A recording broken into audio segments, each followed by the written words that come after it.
Защо никой не ни казва, че да станем една нова версия на себе си, трябва да пуснем старата си версия? Толкова по-лесно би било. В природата гъсеницата не просто пуска крила.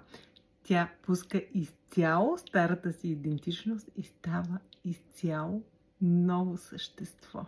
И знаете ли, че преди да стане своята нова версия, пеперудата седи в тъмнина.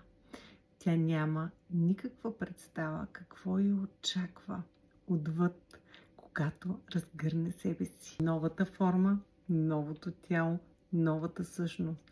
Познато ли ти е това да не знаеш какво те очаква? Да си в етап на пълна трансформация. Не можеш всъщност да станеш това, което си призвана да бъдеш, ако живееш в стария си начин, в старите си вярвания и убеждения. Ако искаш да разгърнеш женската си енергия и да се чувстваш по-добре в твоето тяло и твоя живот, последвай ме.